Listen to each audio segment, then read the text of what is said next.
وبركاته. إن الحمد لله نحمده ونستعينه ونستهديه ونستغفره ونتوب إليه. أشهد أن لا إله إلا الله وحده لا شريك له وأشهد أن محمدا عبده ورسوله لا نبي بعده. اللهم صل وسلم وبارك على حبيبنا وشفيعنا وقرة أعيننا محمد صلى الله عليه وسلم وعلى آله وأصحابه وذريته والتابعين وتابعين التابعين ومن اتبعهم بإحسان إلى يوم الدين. أما بعد.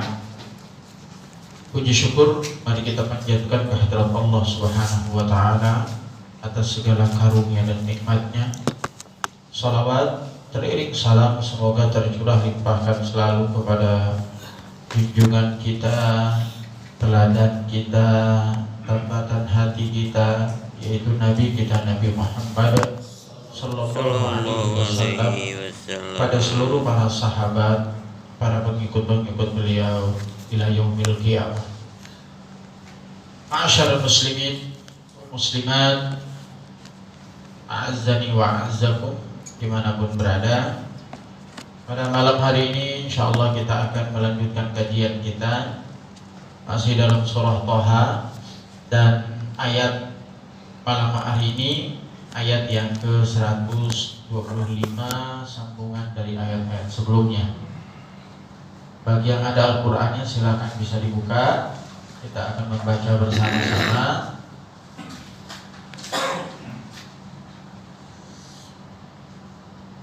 A'udzu billahi minasy syaithanir rajim. A'udzu billahi minasy syaithanir rajim.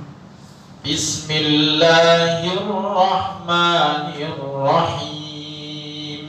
Bismillahirrahmanirrahim.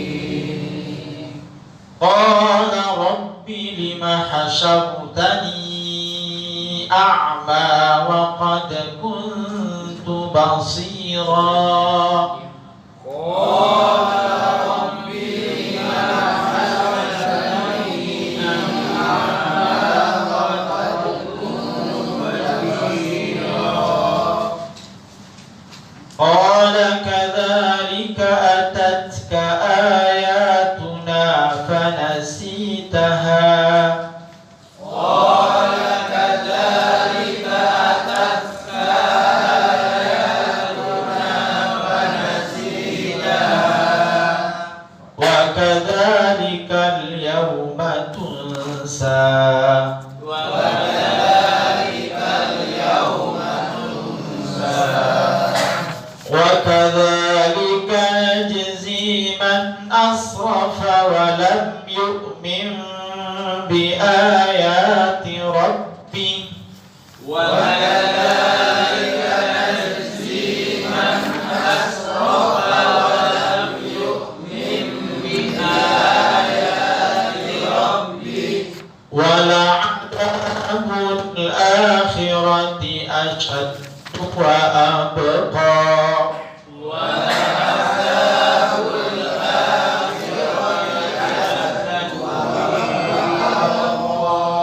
Afalam yahdi lahum kam ahlakna qablahum minal qurun. Afalam yahdi lahum kam ahlakna qablahum minal qurun. Kam ahlakna qablahum minal quruni yamshuna fi masakinihim. Kama ahlakna qablahum minal quruni yamshuna fi masakinihim. Inna fi dzalika la ayatin li ulil nuha. Inna fi dzalika la ayatin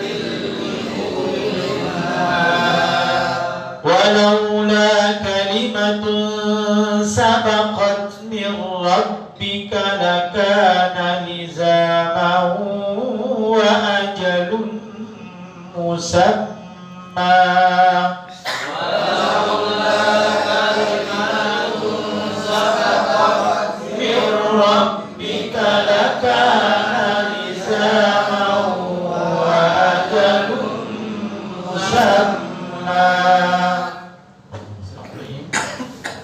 Ma'asyiral muslimin rahimani wa rahimakumullah. Allah Subhanahu wa taala berfirman pada ayat yang ke-124 sebelumnya, karena ayat 125 ini tidak bisa terpisahkan dari ayat yang ke-124. Terkait dengan apa? Terkait dengan peringatan Allah kepada siapapun yang mengingkari, yang meninggalkan, yang tidak mengimani terhadap Al-Quranul Karim, bahwa sesungguhnya orang-orang yang tidak mengimaninya, mengingkari peringatan-peringatan Allah yang ada di dalamnya, maka sungguh Allah akan memberikan hukuman sebagai bentuk kebencian Allah kepada makhluk tersebut. Apa hukumannya? Ma'isyatan dhanka wa nahsyuruhu yaumal qiyamati a'ma. Mereka akan diberikan azab oleh Allah berupa azab dunia dan juga berupa azab akhirat. Seperti yang sudah kita sampaikan di awal, bahwa Al-Quran itu adalah jalan menuju kebahagiaan. Barang siapa yang berpegang teguh terhadap Al-Quran, maka sudah dapat dipastikan bahwa hidupnya akan bahagia, hidupnya pasti akan tenang. Karena kebahagiaan dan ketenangan itu tidak ansih terkait dengan seberapa banyak harta yang dimiliki, seberapa tinggi jabatan yang dia raih. Itu enggak sejalan dengan makna kebahagiaan yang sesungguhnya. Karena materi itu enggak ada yang bisa menjamin seseorang itu bakal tenang, bakal bahagia hidupnya. Kalaupun ia hanya sekedar menjadi wasilah. Penjual AC itu hanya bisa menawarkan kepada pembelinya untuk mendapatkan hawa yang sejuk saja. Tapi dia tidak bisa menjamin seseorang itu bakal hidup tenang, bahagia. Tukang kasur, seempuk apapun kasurnya, dia gak bakal bisa menjamin bapak kalau beli kasur saya bakal hidup tenang, bahagia, gak. Dia cuma bisa jual empuknya aja. Ya kalau bapak tidur ya empuk, bahagia apa gak, itu urusan hati bapak itu. Karena tidak semua orang memiliki kasur yang empuk, memiliki AC yang dingin, itu hidupnya nyaman, hidupnya tenang. Bahkan tidak sedikit banyak orang yang punya rumah banyak tapi gak pernah tidur di rumahnya kan. Koruptor itu kemana-mana lari aja. Jadi di rumahnya kagak ada, rumah itu kagak ada. Kalau dilihat mah mewah banget. Ada orang yang duitnya banyak tapi nggak bisa tidur malamnya. Coba ada penyanyi yang mau manggungnya, kalau udah manggung itu duitnya luar biasa Pak dapatnya. Tapi ternyata duit itu nggak bisa membuat dia bisa bahagia. Satu saja dari nikmat Allah yang Allah cabut, nggak bisa tidur, itu jadi petaka buat hidupnya. Hingga akhirnya harus tidur. Kenapa? Karena dituntut manajemen. Besok mesti tampil lagi, besok mesti tampil lagi, harus ngejar setoran juga. Mau tidak mau, kerjaan keras, tapi istirahat tidak ada. Akhirnya mau tidak mau harus tidur. Bagaimana caranya agar dia bisa tidur? Ya minum obat bius. Akhirnya kemudian mati dalam keadaan overdosis. Dan duitnya memang bisa buat dia bahagia? Enggak. Karena memang sumber kebahagiaan, sumber ketenangan itu ada pada zikir kepada Allah. Dan ini Allah udah sebutkan, nggak ada orang yang bisa tenang kalau nggak zikir sama Allah. Orang kalau sudah dekat dengan Allah, mengingat Allah, Allah janjikan kepadanya, "Ala bi dzikrillahi tatma'innul qulub." Bukankah dengan berzikir kepada Allah maka jiwa itu menjadi tenang? Maka kalau ingin ada jaminan ketenangan, maka tidak ada kuncinya. Satu, kata para ulama, meskipun tidak semudah yang kita bayangkan, tapi kalau orang sudah melakukan hal tersebut, ketika hubungan dia dengan Allah itu baik, kedekatannya dengan Allah itu baik, hanya Allah yang ada dalam jiwanya setiap waktu dan kesempatan, hanya cinta Allah yang boleh bersemayam dalam jiwanya, maka hidupnya mesti bahagia. Sahabat-sahabat Nabi SAW itu antara hidup dan mati sama menurut mereka. Mereka berperang diperintahkan oleh Allah. Ya berperang itu kan dua pilihannya, hidup atau mati. Maka ketika orang-orang munafik yang tinggal di rumahnya lalu berkata, "Kenapa kau pergi? Kau hanya menyerahkan nyawa?" Apa jawabnya mereka? "Sungguh Allah sudah menetapkan bagi kami hidup dan mati. Jika kami pulang setelah perang dan kami hidup, kami membawa kemuliaan. Namun jika kami mati di medan perang dalam perjuangan, maka kami mati syahid." Itu dulu sikap-sikap itu melekat dalam diri kepada sahabat, para ulama-ulama dan lain sebagainya. Ya. Cuma yang kemarin-kemarin kan udah mulai goyah keimanan, udah mulai goyah. Kalau dulu mungkin agak susah ya, jarang ya orang dibeli ya dengan duit ya. Jadi kalau udah idealisme ya udah ideal aja udah. Nah, kalau sekarang 200-300 udah berubah haluan dikit. Ya karena semakin hari ya semakin banyak fitnahnya. Maka karena itu kembali ayat ini ingin menegaskan kepada kita, kalau engkau ingin hidup bahagia dunia akhirat, kedekatan Allah itu harus diimplementasikan dengan kedekatan kita dengan firman Allah. Apa itu? Yaitu Al-Quran. Al-Quran itu tidak cukup dengan dibaca, tapi juga dipahami. Maka ada yang disebut dengan tilawah, ada yang tadabbur, lalu kemudian tatbiq.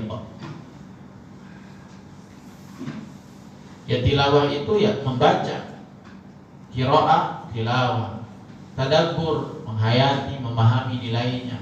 Setelah itu tatbiq. Apa itu tatbiq? Tatbiq itu ya mengamalkan, menyesuaikan, menempatkan pada porsinya. Baru itu disebut dengan interaksi yang sempurna dengan Al-Quran. Nah karena itu kembali Allah ingin menegaskan kepada kita semua bahwa waman a'rada an dzikri, barang siapa yang menjauh dari Al-Quran, menjauh dari kitab Allah, tidak menjadikan kitab Allah sebagai petunjuk dalam hidupnya, maka jangan pernah berharap hidupnya bahagia. Lalu Ustaz, bagaimana itu kalau duitnya banyak dan lain sebagainya? Maka para ulama menegaskan dalam tafsir Ibnu Katsir terkait dengan ma'isyatan dongka itu luas maknanya. Sedikit di antaranya kita ulang sedikit. Ada yang memahami ma'isyatan dongka itu artinya asyaqa, kesengsaraan hidup. Dolalan yataradda, orang sesat itu itu yataradda, bingung. Jangan dianggap bahagia. Memang orang bohong, lalu kemudian selamat dari kebohongannya, memang hidupnya bahagia? Pak, nggak ada yang jawab. Kalau orang jauh dari Al-Quran, artinya kan dia berbohong salah satu sifat yang bertentangan dengan nilai. Kalau dia berbohong, tapi selamat dari kebohongannya, apakah kemudian dia tetap akan nyaman? Dia taroddat. Jangan-jangan besok kebongkar, jangan-jangan. Nah, semua dalam kehidupan kita jangan dianggap berbohong itu bahagia. Bohong itu sengsara. Bukan hanya kehidupan besar, dalam kehidupan kecil juga sama. Kenapa? Ini lahir karena tadi tidak mengikuti jalan yang sudah ditetapkan oleh Amin. Maka disebut oleh para ulama asyaqa, sengsara hidupnya, ma'isatan dhamka, inna qauman dhalalan yataraddan. Sesat, lalu kemudian yataraddan, ragu jiwa, bimbang. Inilah yang disebut dengan dhamkal ma'isyah. Inilah yang disebut dengan kehidupan yang sesat, sempit. Jadi kehidupan sempit itu maknanya asyaqa. Ada juga yang memahami bahwa yang disebut dengan syaqa itu adalah syaqa itu juga adalah mereka orang-orang yang sengsara. Kanu fi si'atin minad dunya mutakabbirin fakanat ma'isyatuhum dhamka. Jadi mereka dalam keluasan rizki di dunia, sombong dengan rizki yang memiliki, itu ma'isyatan dhamka.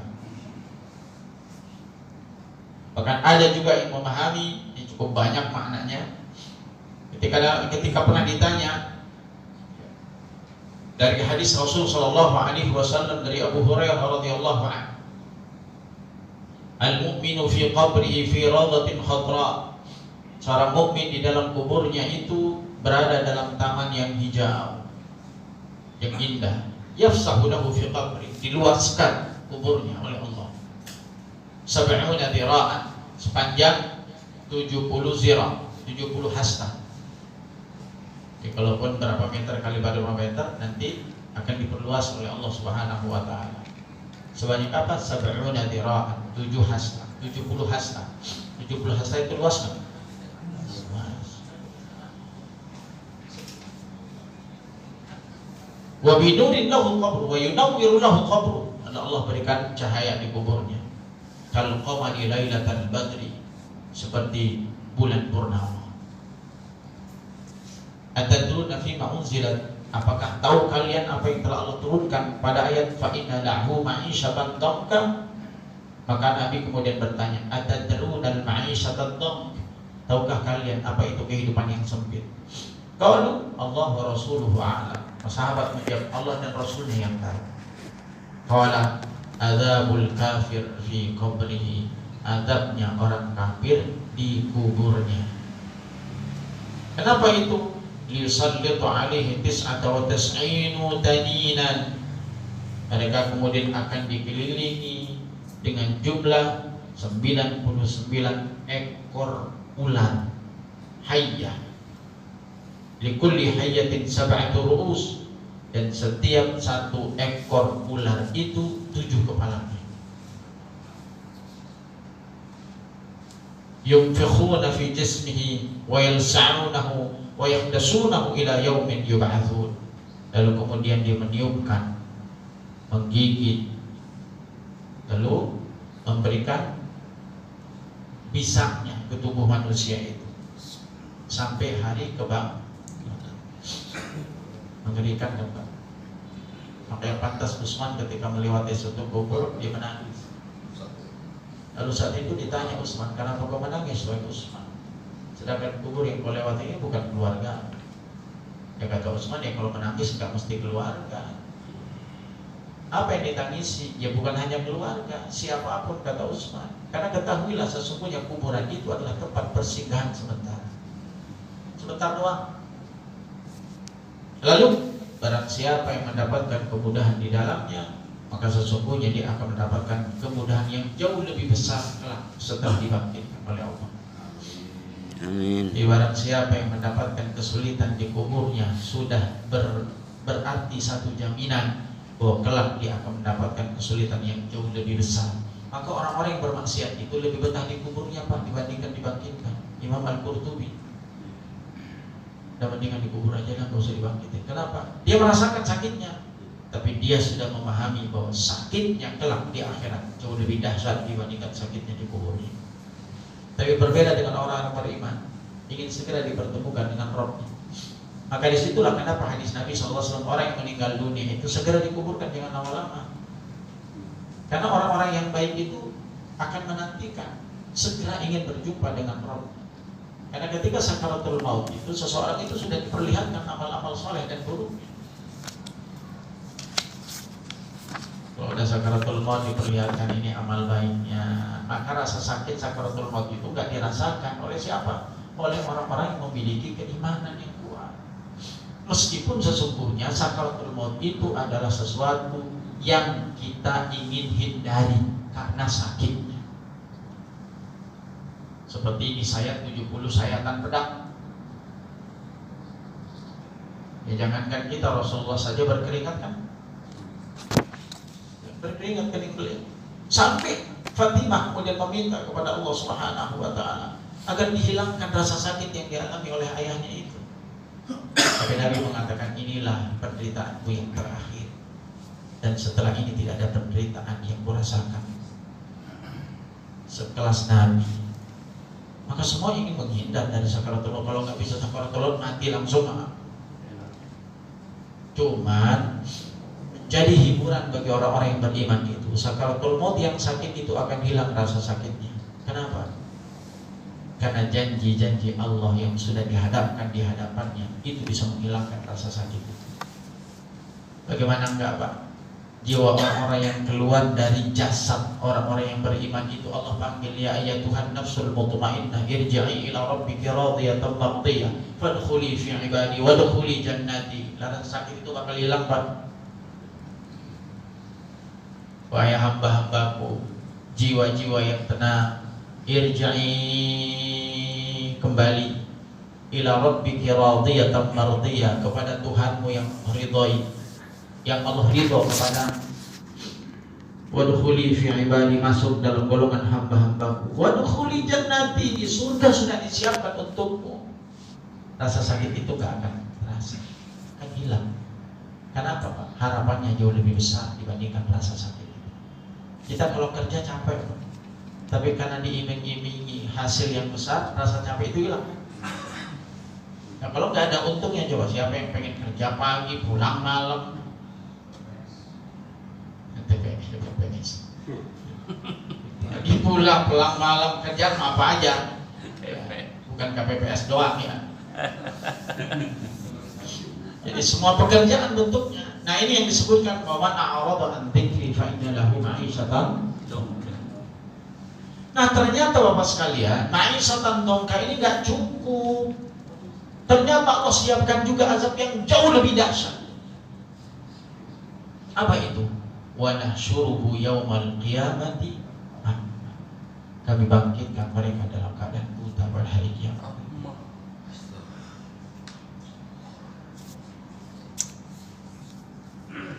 Akan terjadi protes dari manusia kepada Rabbnya. A'ma ini bisa makna hakiki, bisa makna majazi. Hakiki itu ya buta. Tapi majazi itu kemudian, majazi itu enggak buta dalam makna tidak dibutakan oleh Allah Subhanahu wa taala, tapi dalam makna yang lain. Terlepas dari perbedaan para ulama, dua-duanya mengerikan. Sampai kemudian kelak di akhirat nanti, mereka yang dibutakan oleh Allah Subhanahu wa taala itu memohon kepada Allah, bertanya kepada Allah. Qala Rabbi, menjadi bagian kita malam hari ini 125. Qala Rabbi, wahai Tuhanku, lima hasyartani, kenapa kau bangkitkan aku? Mengapa kau bangkitkan aku? Mengapa kau kumpulkan aku? Lima hasyartani, mengapa kau kumpulkan aku? A'ma, dalam keadaan buta. Wa qad kuntu basira, sedangkan aku dulu dapat melihat. Ma'asyiral muslimin rahimani wa rahimakumullah.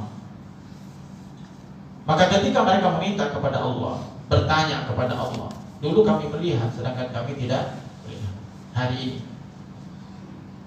ada yang memahami sebagaimana yang kami sampaikan tadi, bahwa a'ma di sini a'mal basar wal basirah. Ada yang mengatakan, menafsirkan dalam tafsir Ibnu Katsir, butanya ini mata dan hatinya. Hatinya buta, matanya juga.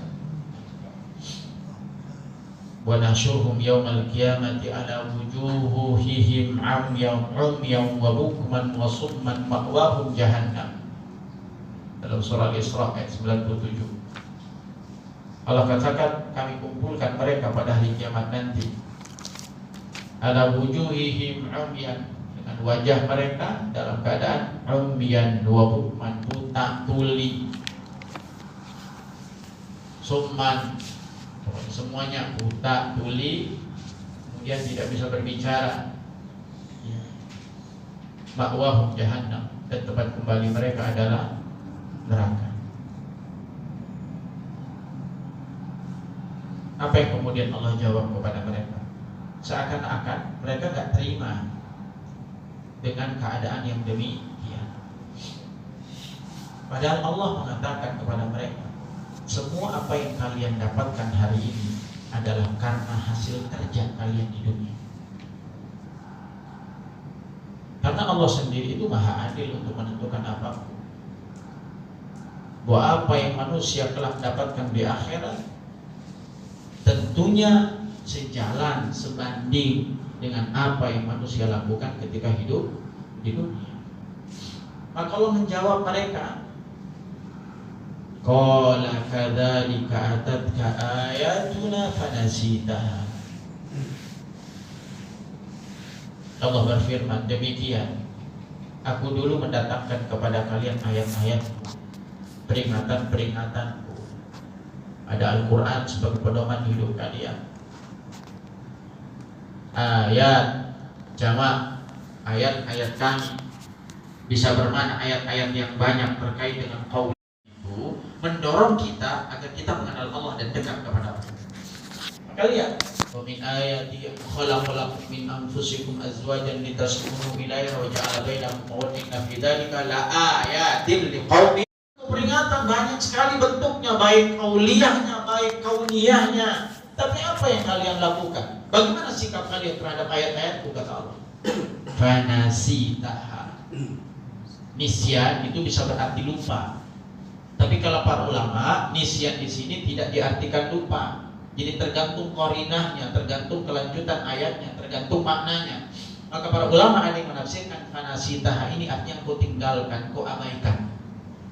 Karena kalau terkait dengan melupakan, lupa itu biasanya kalau lupa, kalau konteksnya hadis, orang itu bisa dimaafkan kalau lupa, ya kan?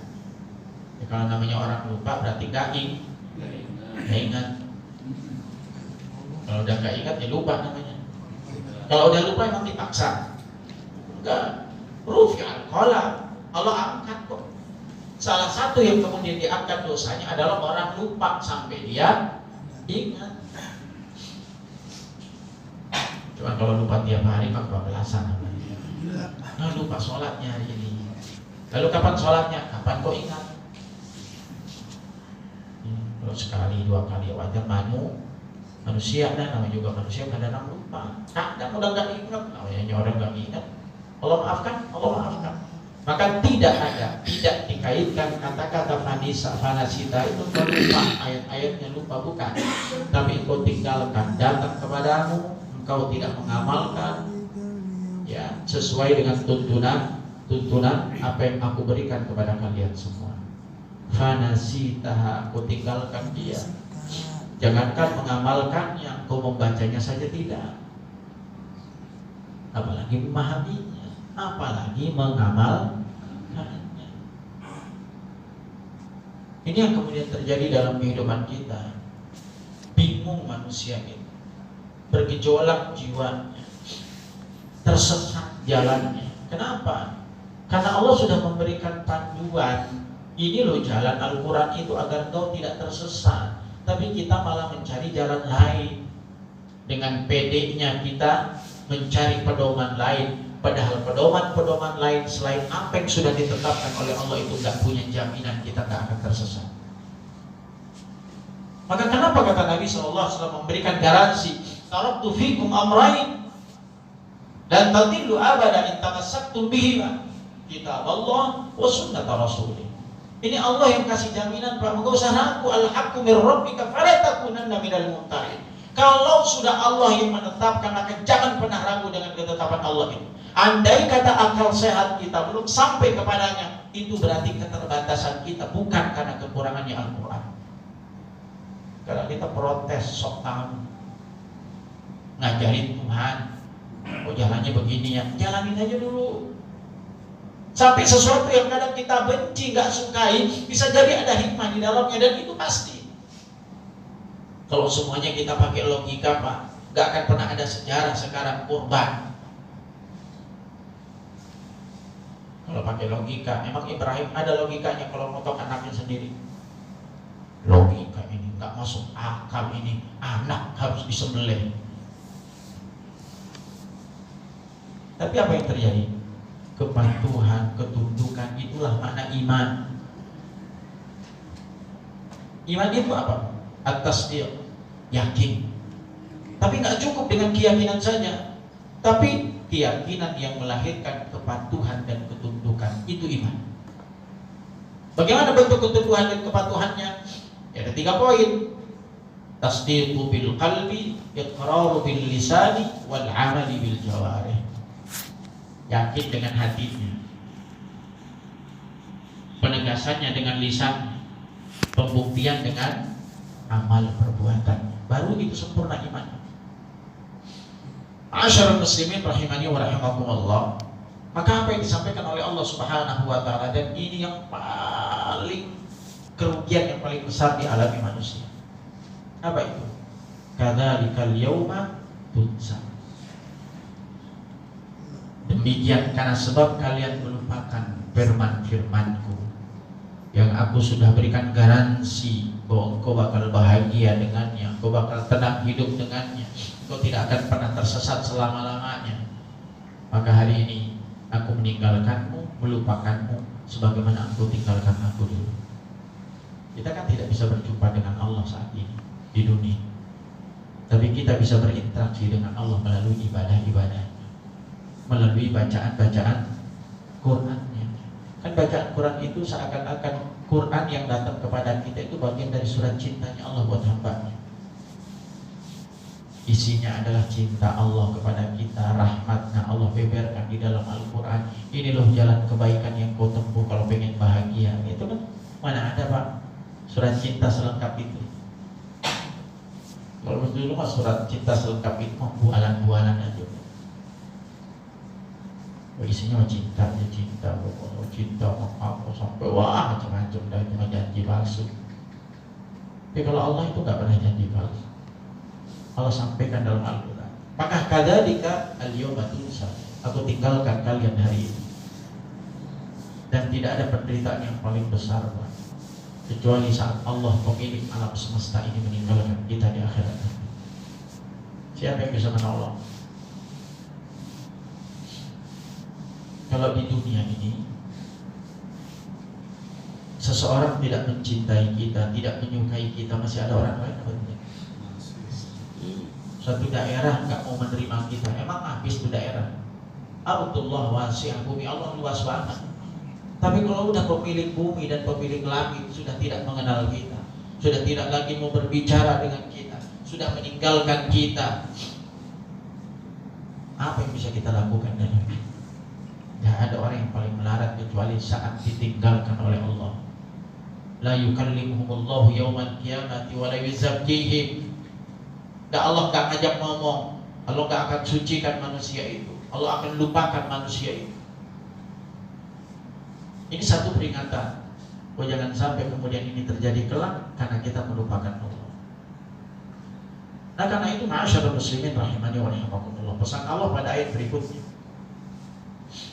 di mana Allah kemudian menegaskan, kadzalika najzi man asrafa wa lam yu'min bi ayati rabbih wa al-'adzabul akhirati asyaddu wa abqa.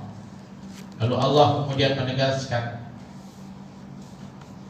demikianlah najzi, kami berikan ganjaran, man asrafa, bagi mereka yang melampaui batas. Mengingkari Al-Quran itu termasuk kategori melampaui batas. Ingkar terhadap Al-Quran, kafir. Jadi kafir itu kategori Al-Quran itu bisa terbagi menjadi 3. Ada yang disebut dengan kafir ilhadi, kafir tidak mengakui Tuhan. Ada kufru ba'din wal imanu bi ba'd, mengimani sebagian, kufur terhadap sebagian.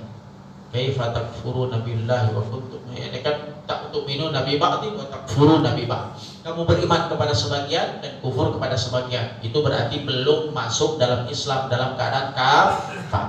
Udkhulu fis silmi kafah. Lalu ada juga yang disebut dengan kufur dalam Al-Quran itu kufur nikmat. La in syakartum la azidannakum wa la in kafartum. Kufur juga maknanya. Kufur yang paling tinggi itu adalah kufur ilhadi, meniadakan Allah, tidak percaya kepada Allah.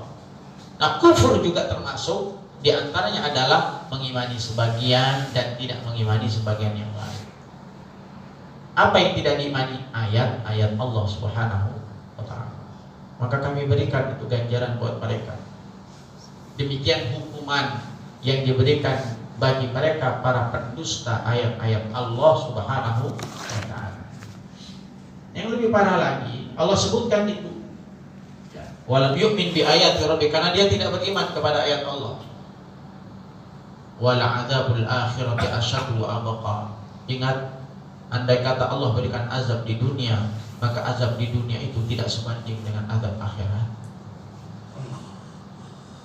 Jadi hidup ini ya begitu Pak. Semua nggak akan sama dengan kehidupan akhirat. Bahagia di dunia juga nggak akan sama dengan bahagia akhirat. Sengsara dunia gak akan sama juga dengan sengsara akhirat. Artinya sengsara dunia itu ahwan. Kalau kata Nabi SAW di dalam sebuah hadis, inna adzabad dunya ahwanu min adzabil akhirah. Sesungguhnya azab dunia itu jauh lebih ringan dibandingkan azab akhirat. Gak seberapa Pak. Andai kata hari ini kita gak bisa makan, gak bisa minum, tapi kita masih punya iman, sebentar gitu. Ini pada porsinya Pak. Kesengsaraan dunia itu akan selesai nggak? Akan berakhir nggak? Waktunya lama nggak? Hakikatnya cepat. Usia itu kan cepat banget Pak.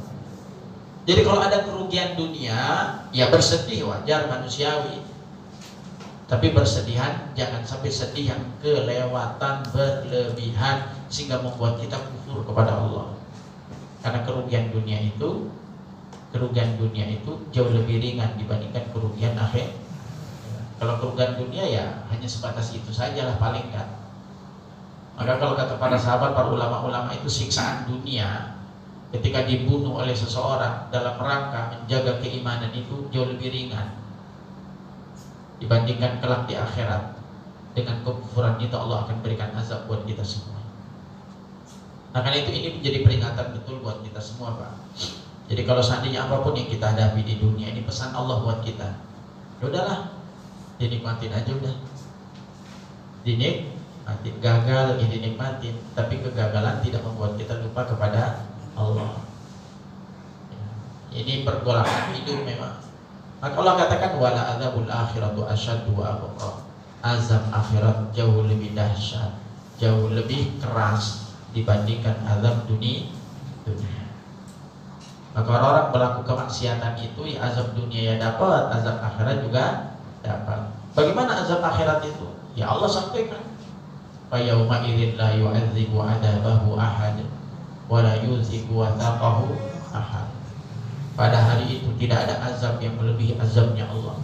Tidak ada ikatan melebihi ikatannya Allah. Lihat Al-Haqqa ayat 32. Allah katakan di situ bahwa sesungguhnya manusia itu kelak akan diikat oleh Allah dengan rantai yang panjangnya sab'una dhira'an fasluku.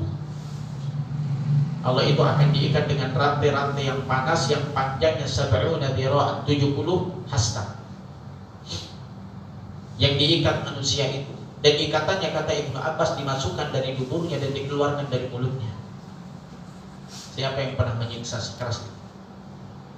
Dan itu melepuh setiap kulit-kulitnya terkena rantainya saja. Ini gambaran Belum gambaran yang lain, kemudian manusia dalam keadaan kehausan, haus yang sangat-sangat. Saat mereka ingin minum, maka mereka diberikan minum hamiman wa ghassaqa jazaan min rabbika ata'an hisaba. Jadi mereka diberikan minuman yang panas, yang satu lagi minuman yang paling dingin. Sesuatu kalau udah paling itu kagak enak, Pak. Kopi enak panas, tapi kalau pemanasan, minuman dingin bagi sebagian orang enak, tapi mudah kedinginan. Dan bayangkan dinginnya akhirat beda dengan dinginnya dunia, panasnya akhirat beda dengan panasnya dunia. Sepanas-panasnya dunia itu 70 bandingan dengan panasnya akhirat. Ini bentuk azabnya, Pak. Sengaja Allah beberkan ini, karena Al-Quran itu isinya kan basyirah wa nadhira, ada kabar gembira, ada peringatan juga, agar lahir dalam diri manusia itu khauf wa raja. Apa itu raja? Harapan. Dengan harapan kita berbuat. Tapi nggak cukup dengan harapan, harus punya rasa takut. Ini yang harus tertanam dalam diri kita. Kenapa banyak orang-orang yang kemudian melanggar hukum-hukum Allah? Karena sudah hilang rasa takutnya. Maka Allah tanamkan dalam Al-Quran ini loh, azab Allah seperti ini, seperti ini. Agar apa? Tumbuh khasyah dalam diri manusia, tumbuh rasa khauf. Kalau udah rasa khauf ada dalam diri kita, maka kita berusaha untuk meninggalkan sesuatu yang dilarang oleh Allah sekecil apapun. Ini caranya Allah. Wal azabul akhir asyaddu. Azab akhirat itu jauh lebih dahsyat dibandingkan azab dunia.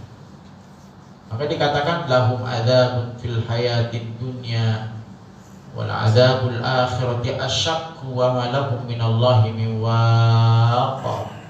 Ar-Ra'd ayat 34. Dan nanti mereka enggak punya penolong apapun, penolong siapapun, karena yang menguasai alam semesta, yang menguasai akhirat adalah Allah Subhanahu wa ta'ala. Dikatain disebut dengan asyaddu wa abqa. Pokoknya nggak ada bayangannya Pak azab Allah ini. Kalau Allah sudah sampaikan dalam Al-Quran itu hanya baru 0, berapa persen itu bayangan, gambaran terhadap azab akhirat. Begitu juga sebaliknya, nikmat yang Allah gambarkan di Quran, di ayat-ayat mana itu nggak sebanding dengan kenyataan yang sesungguhnya nanti. Gimana nggak nikmat kalau kenikmatan, Masya Allah. Udah nggak ada rasa sedih, nggak ada rasa benci, nggak ada rasa hasad, dengki antara siapapun yang masuk surga, cuma sibuk dengan kenikmatan Allah. Sampai orang masuk surga itu nggak pengen pindah, saking enaknya Pak. Kalau di dunia ini ada nggak kemungkinan pengen kita pindah? Nggak ada, karena bisa jadi sesuatu yang lebih enak lagi, dan itu nggak akan habis. Tapi nanti ketika orang masuk surga ditanya, mereka nggak pengen pindah dari tempat itu. Apa kata mereka? Semuanya sudah kami nikmati di sini, dan tidak ada lagi yang kami minta, kami harapkan. Tapi nanti ada satu kenikmatan yang besar yang membuat mereka akhirnya kemudian takjub dengan nikmat itu. Apa itu? Allah bukakan tabirnya untuk bisa menyaksikan Allah Azza wa Jalla sebagai bonus yang terbaik bagi orang-orang yang masuk ke dalam syurganya Allah Subhanahu wa ta'ala. Bapak sekalian dirahmati Allah Subhanahu wa ta'ala, kita sambung sedikit ayat 128 mana Allah mengatakan, afalam yahdi lahum kam ahlakna qablahum minal quruni yamshu fi masakinihim inna fi dzalika laayatin liulil nuha. Ya, apakah mereka tidak mendapatkan petunjuk? Ya, tidak mendapatkan petunjuk. Kam ahlakna qablahum minal qurun. Berapa banyak dari orang-orang kaum-kaum sebelum mereka yang kami hancurkan, sedangkan mereka berjalan di atas tanah-tanah yang dulu kami siksa mereka. Apa ayat ini maksudnya? Hendaknya kita senantiasa membuka mata, jangan kita butakan mata kita. Buka telinga, jangan kita tutup telinga ini dari kebenaran. Buka hati sehingga kita tidak membekukan hati ini. Karena sesungguhnya neraka jahanam itu, Al-A'raf 179 itu akan diisi oleh orang-orang yang tidak memaksimalkan potensi yang Allah berikan bagi kita. Apa itu? Mata untuk melihat kebenaran, telinga untuk mendengarkan kebenaran, dan hati untuk merasakan dan membuka hidayah Allah. Terlalu banyak petunjuk Allah yang Allah berikan buat kita sebenarnya. Cuma tidak semua orang sadar dan bisa memahami itu sebagai hidayah. Coba lihat, ada kematian di depan kita. Bukankah itu bagian dari cara Allah untuk memberikan hidayah buat kita? Ya Allah, ada orang meninggal ini. Bagaimana kalau seandainya saya meninggal nanti? Seberapa banyak persiapan saya untuk menjemput kematian itu? Itu kan hidayah sebenarnya. Cuma apa semua orang dapat hidayah? Kalau seandainya lahum qulubun la yafqahuna biha wa lahum a'yunun la yubsiruna biha wa lahum adanun la yasma'una biha, kalau hatinya ditutup, telinganya ditutup, matanya ditutup, sulit hidayah Allah itu bakal masuk ke dalam. Faktor yang menyebabkan hidayah Allah juga sulit masuk dalam diri kita adalah akrabnya seseorang dengan kemaksiatan. Kemaksiatan itu akan membuat tumpul hidayah itu, sehingga cermin itu tidak bisa menampilkan keindahan. Maka bersyukurlah bagi kita yang melihat sesuatu langsung kemudian hati itu merasa. Baik dan buruk itu sebenarnya bisa dirasakan. Lihat kata Nabi, al-ithmu ma haka fi sadrika wa karihta yattali alaihin nas. Gampang untuk bisa melihat apakah ini buruk atau tidak buruk. Allah kasih kesadaran dalam jiwa kita. Enggak tenang jiwa itu kalau keburukan itu. Ini hadis Nabi ini. Kalau udah mengalir dalam diri kita keraguan, ketidaktenangan, berarti ada indikator, itu berarti sesuatu yang tidak baik. Tapi kalau orang sholat lalu lahir ketenangan, udah barang pasti sholat itu adalah baik. Tapi kalau maling, mencuri, berbohong, membenci orang, berantem, tenang gak jiwanya? Karena memang udah tahu al-ithmu ma haka fi sadrika. Ism itu, dosa itu apa yang mengalir dalam jiwa kita. Wa karihta, engkau tidak pengen orang tahu. Dan itu terus mengalir gejolak dalam diri kita. Tapi kalau orang itu akrab dengan orang lain, silaturahmi terbangun dengan baik, bercengkrama dengan baik, sopan dengan baik, itu tenang jiwanya. Jadi paling tidak dengan cara ini orang sudah bisa melihat. Begitu pula dengan hidayah, kebenaran, kebatilan, itu bisa dirasakan, ini baik, bisa buruk. Meskipun kemudian mesti ditopang dengan syariatnya Allah. Tapi akal dan hati itu bisa menjadi pedoman. Maka ketika ada seorang sahabat datang kepada Nabi, ya Rasulullah, kemana saya harus berfatwa untuk mencari kebenaran itu? Apa jawab Nabi? Istafti qalbak. Berfatwa sama hati. Tanya akan hati nurani. Sekarang itu hati nurani itu yang udah tumpul. Hati nurani itu udah hilang. Sampai kebusukan pun dianggap menjadi baik, keburukan itu dianggap menjadi kebaikan. Itu kan berarti kan ada yang salah di dalam kehidupan. Nah, Allah ingin sampaikan kepada kita, kejar hidayah itu. Maka kenapa kita diminta oleh Allah agar setiap waktu meminta hidayah?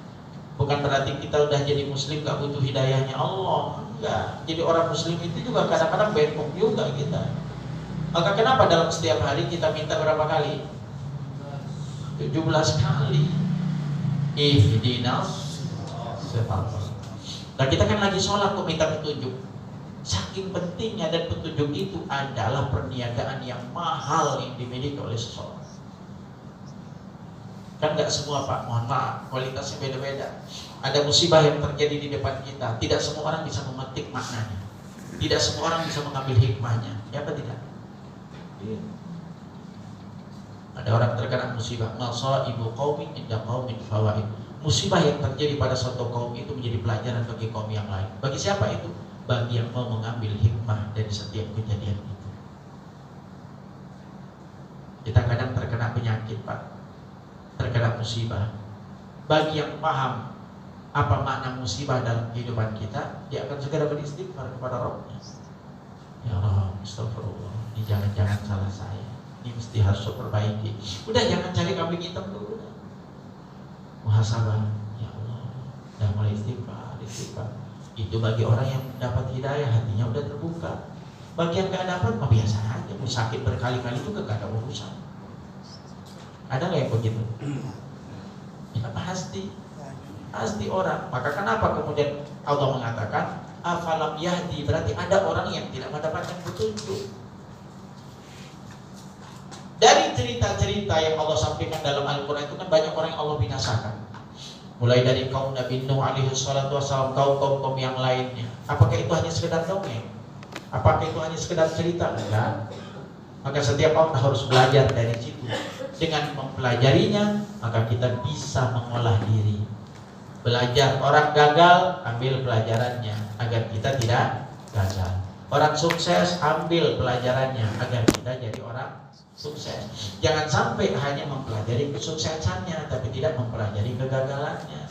Jelas orang-orang bisnismen harus belajar gagal. Karena kan kalau sudah siap untuk bisnis, siap untuk untung dan rugi. Jangan cuma siap untung aja. Kalau mau siap untung aja nggak usah bisnis.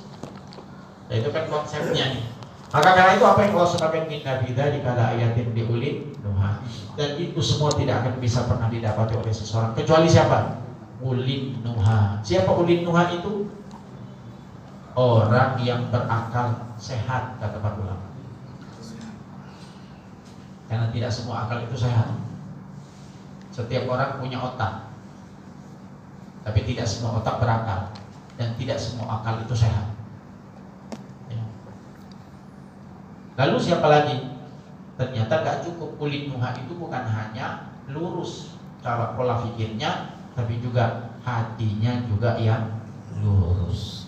Maka kalau seseorang itu udah lurus pola pikirnya, lurus juga hatinya sebagai pengendali dari segala sesuatu, maka insya Allah hidayah Allah itu akan masuk di dalam dirinya. Maka kuncinya bagaimana Pak sekalian? Kita memperbanyak taubat kepada Allah, meninggalkan maksiat sekecil apapun, karena sesungguhnya maksiat itulah yang akan menjadi ganjalan bagi hati kita untuk tidak mudah menerima hidayah Allah Subhanahu wa Ta'ala. Pernah saya sampaikan terakhir sebelum penutup, Imam Syafi'i pernah menceritakan kepada kita semua, syaqautu ila waqi'in su'a hifdhi fa arsyadani ila tarkil ma'asi fa akhbarani bi anna al-ilma nur wa nurullahi la yuhda lil 'asi. Imam Syafi'i pernah berkata, aku datang kepada guruku Imam Waqi', lalu aku menceritakan tentang susahnya aku menghafal. Padahal sekelas Imam Syafi'i 7 tahun hafal Quran, 10 tahun udah hafal karangan Imam Malik Al-Muwatta, hadisnya Imam Malik.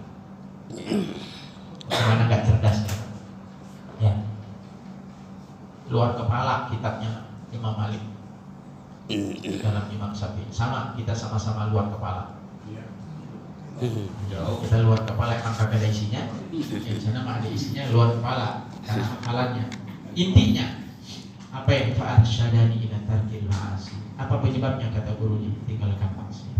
Maksiat itu akan mampu menutup hati sehingga hati itu tidak mudah untuk dimasuki hidayahnya Allah Subhanahu wa Ta'ala. Mudah-mudahan dengan demikian apa yang kami sampaikan dapat bermanfaat bagi kami pribadi, usikum wa ya nafsi dan kita semuanya. Mudah-mudahan Allah senantiasa memberikan hidayah, taufik dan inayah kepada kita semuanya. Melalui kajian yang singkat ini Allah bukakan tabir-tabirnya untuk kita semua. Subhanakallahumma wa bihamdika asyhadu an la ilaha illa anta astaghfiruka wa atubu ilaik. Assalamualaikum warahmatullahi wabarakatuh.